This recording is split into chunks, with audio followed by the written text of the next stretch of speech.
3 प्रश्न पूछा कि पदों की संख्या ज्ञात कीजिए, मतलब n ज्ञात करना है। ठीक है, समांतर श्रेणी 9 7 17 25, समांतर श्रेणी दी है 9 17 और 25, ये समांतर श्रेणी है।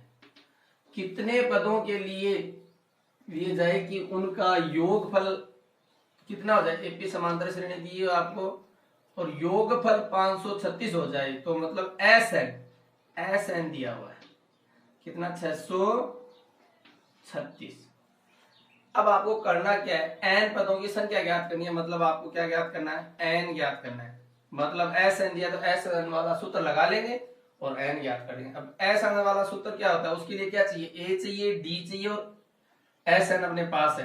तो ए तो आ गया, ए कितना है, ए बराबर 9 और डी बराबर सार्वंतर कितना हो गया 17 में से 9 गए 8। चलो अब एस एन वाले सूत्र में यदि किसी सूत्र में एक मान नहीं दिया हो तो वो निकाल सकते हैं आराम से।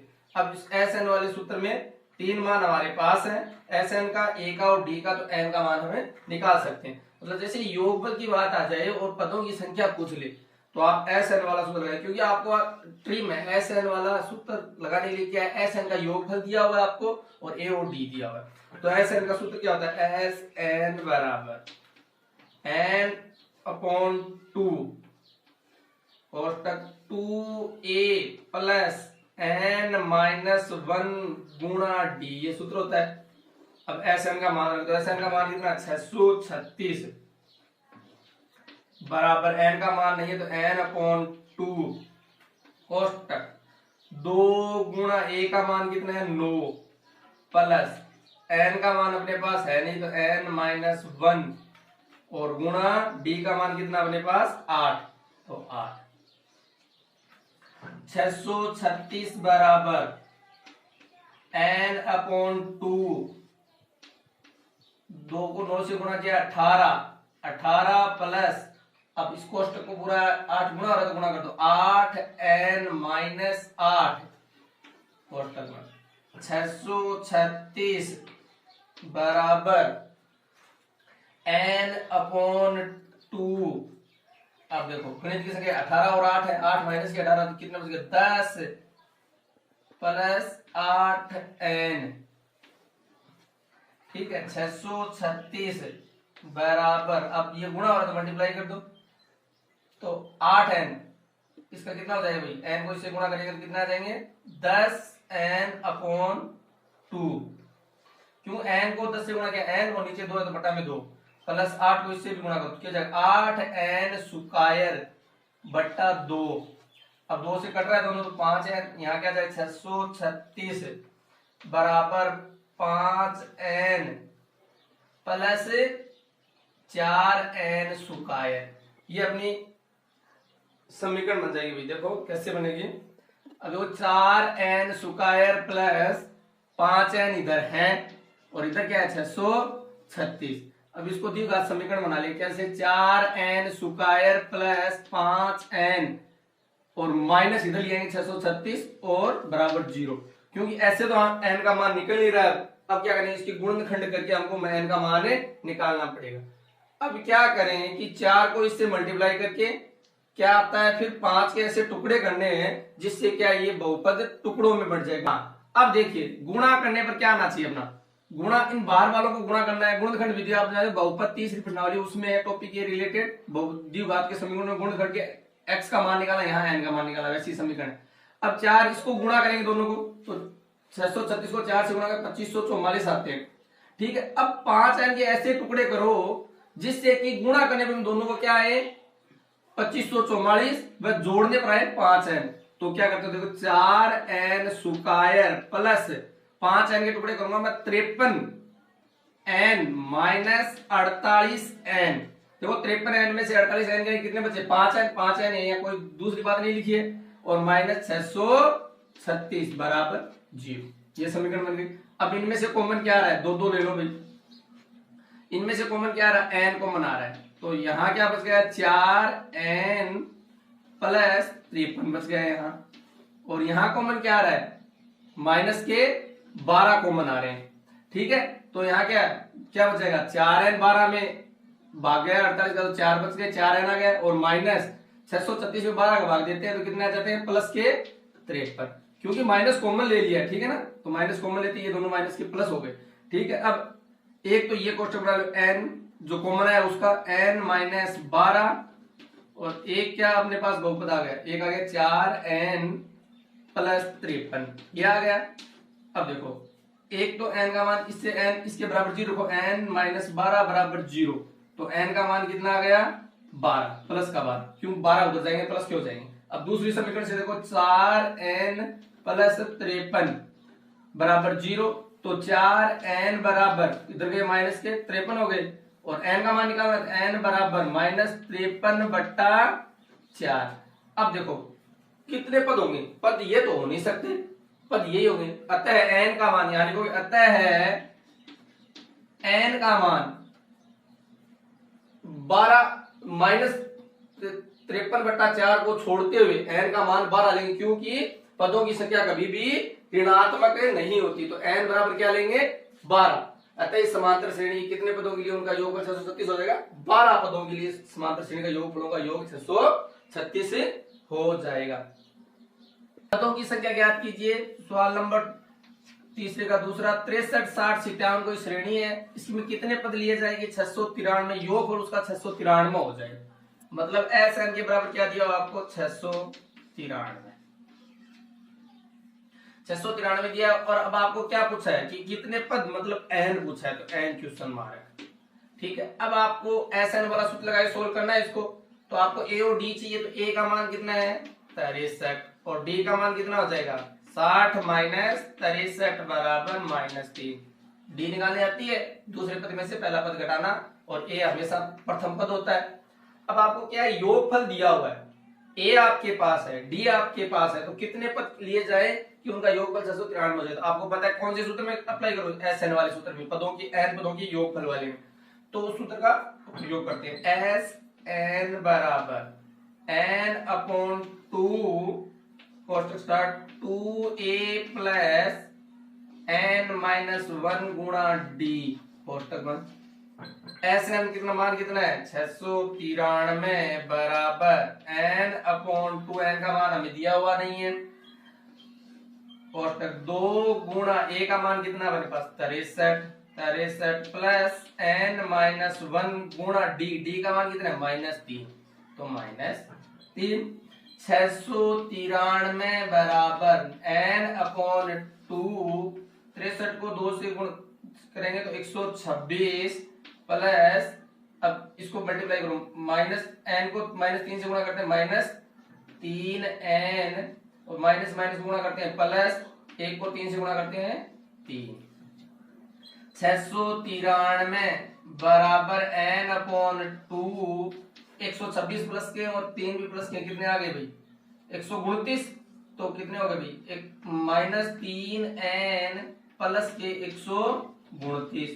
अब क्या इसको सोल्व कैसे करेंगे आगे से, कि इसको 2 से इसको मल्टीप्लाई कर देंगे, देखो इधर गुणा नहीं करके 2 से इसका इधर भाग में, तो इधर गुणा में आ जाएगा, तो 2 को 693 से गुणा करते हैं 1386 आ जाते हैं, 1386, इधर क्या बच गया n, और आगे क्या बच गया स्टेप -3n प्लस 129 आ गया। अब देखिए, अब देखो 1386 और 1386 इधर है ही, 1386 बराबर, अब n को मल्टीप्लाई करो -3n स्क्वायर, n को n से गुणा किया n और 3 के 3, और 129 को n से गुणा करो तो प्लस के 129। अब इस समीकरण को इधर लेके आ जाओगे, 1386 इधर है, तो -3n इधर आएंगे तो प्लस के 3n हो जाएंगे, क्यों माइनस का 3n स्क्वायर। अब 129 आएंगे वो किसके हो जाएंगे माइनस के 129n, ठीक है, और प्लस के 1386 इधर है 1386 बराबर 0। ये फिर से दी समीकरण बन गई, इसके टुकड़े करने हमें।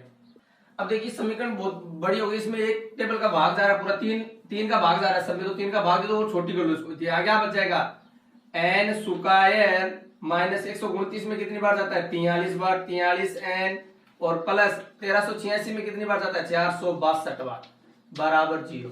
अब देखो गुणा करने पर तो आना चाहिए 4n, 462 एन स्क्वायर, दोनों को बार बार दो को गुणा करना और जोड़ने पर आना चाहिए -43। तो क्या करोगे, एन स्क्वायर टुकड़े करके दिखाता हूं क्या आएंगे, -21 और -21 एन और -22 एन प्लस 462। अब देखो यहाँ 43 एन ही लिखा है, 21 एन और 22 एन, -43 एन होते ना, तो कोई चेंज नहीं किया ना, तो ये टुकड़े हो गए इस गुणनखंड के। तो एन स्क्वायर, अब कॉमन निकालो, इसमें से कॉमन क्या आ रहा है, एन कॉमन आ रहा है, एन कॉमन, और यहाँ क्या बच गया, एन -21, और यहाँ क्या आ जाएगा 22, -22 कॉमन आएंगे भाई, तो यहाँ एन माइनस प्लस का माइनस का कॉमन है, प्लस क्या हो जाएगा, यहाँ माइनस हो जाएगा। और 462 में 22 का भाग कितनी बार जाता है, 21 बार, तो 21। अब की बार देखो, एक तो n -22 और एक आ रहा है n -21, ये बता रहे हैं, ठीक है। n -22 बराबर 0, तो n बराबर कितने आ गए, 22, और एक n -21 बराबर 0, तो n बराबर कितने आ गए, 21। तो ये अपनी समांतर श्रेणी के 21वां पद, या कौन सा होगा, 22वां पद। साथ होगी निम्नलिखित श्रेणियों के पहले 25 पदों का योगफल ज्ञात कीजिए, जिसके लिए nवां पद आपको दिया है। nवां पद दिया मतलब आप इससे समांतर श्रेणी बनाओगे n बराबर 1 रखने पर, n बराबर 1 रखने पर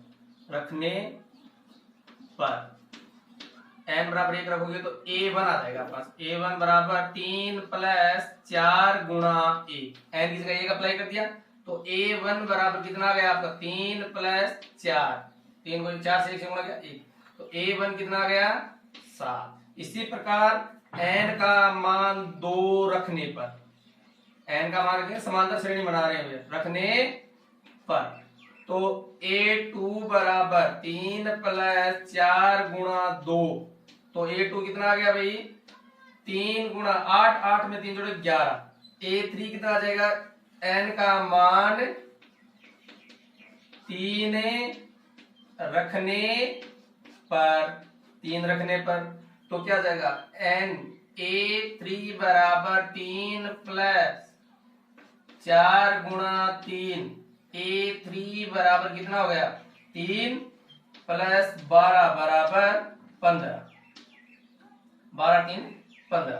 तो ये समांतर श्रेणी बनेगी, एपी समांतर श्रेणी अपने पास क्या आ गई, a1 कितना है इसका 7, a2 कितना है 11 और a3 कितना है 15, ये समांतर श्रेणी बन गई। और अब हमें पता है कि n बराबर हमें दिया हुआ है, n बराबर कितना दिया हुआ है 25, 25 पदों का योगफल ज्ञात करना है, n हो गए, a अपने पास है कितना आ गया 7, और d अपने पास है 11 में से 7 गए, कितने बच गए, d सार अंतर कितना आ गया भाई, 11 में से 7 गए 4, ये आ गए। अब 3, अब हमें क्या इनका योगफल ज्ञात करना है, योगफल ज्ञात करने के लिए हमारे क्या है, योगफल ज्ञात कीजिए, योगफल ज्ञात करने के लिए हमें क्या करना है, SN वाला सूत्र लगाना है, तो SN बराबर n/2 2a + n-1 गुणा d, ये सूत्र लग गया अपना। SN ज्ञात करना है, SN बराबर n का मान कितना है 25/2, 2 गुणा a का मान 7 प्लस n का मान 25, 25 -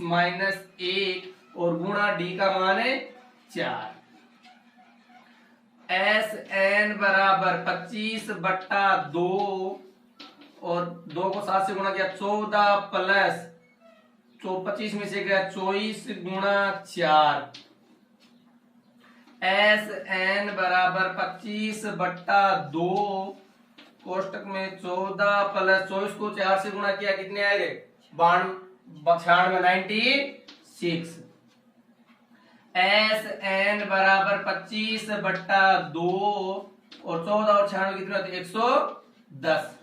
ठीक है, SN बराबर, अब देखो 2 को काट दो भाई 110 से कितने आ गए 55, और अब SN बराबर 25 गुणा 55, 25 गुणा 55 का आंसर कितना होता है भाई, तो 25 गुणा 55 बराबर SN बराबर 1375। अतः इस समांतर श्रेणी के लिए n पद के लिए 25 पदों का योगफल कितना होगा 1375 लिखना आपको नीचे की इस पद के लिए, इस n पद के लिए क्या होगा समांतर श्रेणी के 25 पदों का योगफल 1375 होगा। चौथे सवाल का दूसरा पार्ट, निम्नलिखित श्रेणी के लिए 25 पदों का योगफल ज्ञात कीजिए जिसका n पद ये। अब की बार पिछली बार n पद दूसरा दिया था, अब की बार आपने वो ये दिया है। इसके लिए भी 25 पदों का योगफल ज्ञात करना है, तो पहले क्या बनाएंगे, समांतर श्रेणी बनाएंगे। n बराबर 1 2 3 रखने पर n बराबर 1 रखेंगे तब तो क्या आएगा, a1 बराबर 7 माइनस 3 गुणा 1, तो a1 बराबर 7 माइनस 3 को 1 से गुणा किया 3, तो a1 बराबर कितने आ गए अपने 4, पहला पद a1 4 आ गया। अब n का मान 2 रखने पर तो क्या है, a2 बराबर 7 माइनस 3 गुणा 2, देखो ये है यहाँ n का मान 2 अप्लाई किया इस श्रेणी, तो a2 बराबर 7 माइनस 6, तो a2 बराबर 1। इसी प्रकार अगला ये n का मान 3 रखने पर, n का मान 3 रखेंगे, अब n बराबर क्या हो जाएगा अपना, n बराबर 3, तो a3 बराबर 7 माइनस 3 गुणा 3, तो a3 बराबर 7 माइनस 9, तो a3 बराबर माइनस 2। तो अपनी समांतर श्रेणी क्या आ गई, AP बराबर क्या आ गई, a1 कितना है 4, a2 कितना है 1 और a3 कितना है माइनस 2, तो ये समांतर श्रेणी आ गई। आप आगे भी मान रख सकते हो। अब हमें क्या है 25 पदों का योगफल ज्ञात करना है, तो n अपने दिया हुआ है, a इससे निकल जाएगा, a कितना है यहाँ 4, d कितना है यहाँ 1 माइनस 4 बराबर माइनस 3, और n अपने पास है, n कितना है यहाँ n बराबर 25 दिया हुआ है, तो Sn वाला सूत्र लगाएंगे और n Sn का मान ज्ञात करेंगे, क्योंकि योगफल पूछा है तो योगफल पूछा था Sn वाला सूत्र, Sn बराबर n upon 2 plus 2a plus n minus 1 गुणा d, ये अपना सूत्र होता है। s कितने पदों के लिए पूछा है 25 के, तो s 25 बराबर n का मान कितना है 25 बट्टा 2, 2a 2 गुणा a का मान 4 है, प्लस n का मान कितना है 4, n का मान 25, 25 माइनस 1 गुणा d का मान कितना है अपना, d का मान है माइनस 3, तो गुणा माइनस 3 कोष्टक बंद, s 25 बराबर 25 बट्टा 2 और 2 को 4 से गुणा किया 8, प्लस 25 में से 1 गया 24 गुणा माइनस 3, ठीक है जी। अब देखो s 25 बराबर 25 बट्टा 2, अब इसमें से 8 प्लस 24 में 3 के कितने 72, क्या 72, देखिए अभी 8 24 को 3 से गुणा किया कितना है माइनस के 72, माइनस के 72 आ गए। अब देखिए s 25 बराबर 25 बट्टा 2, अब आप प्लस के 8 है माइनस के कितने 72, तो कितने बन जाएंगे माइनस के अंदर माइनस के 64, s 25 बराबर 25 बट्टा 2 है, तो 2 से इसको काट दो कितना आ गया 32, तो 25 गुणा माइनस 32, तो s 25 बराबर कितने हो गए माइनस के 800, तो इस समांतर श्रेणी के लिए 25 पदों का योगफल माइनस 800 होगा। समांतर श्रेणी के पहले 51 पदों का योग ज्ञात कीजिए जिनमें द्वितीय तथा तृतीय पद क्रम से 14 और 18 है। 51 प्रथम 51 पदों का योग ज्ञात करना है, मतलब n बराबर आपको दे दिया, n बराबर 51 है आपका और इनका योग ज्ञात करना है, तो योग ज्ञात करना है मतलब Sn वाला सूत्र लगेगा। अब आपको दिया हुआ क्या द्वितीय और तृतीय पद क्रम से 14 और 18 है, तो क्या दिया हुआ द्वितीय पद मतलब आपको दिया हुआ है a2 कितना दिया हुआ है 14 और a3 कितना दिया हुआ है 18, a3 आपको दिया हुआ है 18। अब आप क्या करोगे इसको लिख लो, a2 को क्या लिख सकते हैं a प्लस डी बराबर 14 लिख सकते हैं ना, दूसरा पद है a प्लस डी, तीसरा क्या जाएगा a plus 2d, a plus 4d, a plus 5d, ऐसे पद बढ़ते जाएंगे, पहली समीकरण हो गई। अब इसको a3 को क्या लिख सकते हैं a प्लस 2d बराबर कितने 18 बराबर समीकरण 2 हो गई। मैंने कहा है 2 समीकरण बनते हैं उनमें से एक को घटा देते हैं, यहाँ देखो a 1 से है तो चिन्ह चेंज करके a से 1 कट जाएगा, d बचेगी, d से d का मान निकल जाएगा इस समीकरण से, ठीक है ना। तो समीकरण 2 1 में से 2 घटाने पर लिख दो, समीकरण 1 में से 2 को घटाने पर। समीकरण 2 को एक को 2 में से घटाएंगे तो a प्लस डी बराबर 14 और a प्लस 2d बराबर 18 आपने को दिया हुआ है। तो अब लगाएंगे, चिन्ह चेंज कर देंगे, माइनस माइनस माइनस, a से a कट गया। यहाँ कितनी डी है भाई, देखो दो माइनस की 2d है और प्लस की 1d है, तो कितनी बच गई, माइनस की d बच गई। और यहाँ 14 में से माइनस के 18 और प्लस के 14 कितने बच गए, माइनस के 4। तो माइनस से माइनस कट गया तो d बराबर कितना आ गया अपना 4। अब क्या करें, d का मान 4 आ गया। अब इनमें से किसी भी समीकरण में एक में मान रख दो d का, तो a का मान आ जाएगा। तो अब लिख लो, समीकरण है एक में d का मान रखने पर रखेंगे तो क्या आ जाएगा, a प्लस डी का मान कितना है 4 बराबर 14। ठीक है, तो a बराबर 14 माइनस 4, क्यों 4 उधर चलाएंगे 14 में से कट जाएंगे, तो a बराबर कितने आ गए 10। तो a का मान 10 आ गया और d का मान कितना आ गया अपने पास 4। तो यहाँ a का मान कितना है 10 और d का मान कितना है 4 और n का मान हमें पता है, n का मान कितना है 51। अब 51 पता होगा, योगफल याद करना है तो sn वाला सूत्र लगाओ, sn बराबर 2a कोष्टक n upon 2a plus n minus 1 गुणा d, ये अपना सूत्र हो गया। s कितने पता होगा 51, तो s 51 बराबर 51/2 कोष्टक 2 गुणा a का मान कितना है 10 प्लस n का मान कितना है 51 माइनस 1 और d का मान है गुणा d का मान 4 है, तो 4। s 51 बराबर 51/2, 2 को 10 से गुणा किया 20, 20 प्लस 50, 51 में से गया 50 गुणा 4, s 51 बराबर 51/2 और 20 प्लस 200। ठीक है, 20 को 4, 50 को 4 से गुणा किया 200 और 20, तो s 51 बराबर 51/2 गुणा 20 और 200 जोड़ो 220। अब 2 से कट रहा है कितने आ गए 110। s 51 बराबर 51 गुणा 110, तो गुणा करने पर कितने आते हैं, s 51 बराबर 5610। तो भाई इसके प्रथम 51 पदों का योगफल कितना होगा 5610।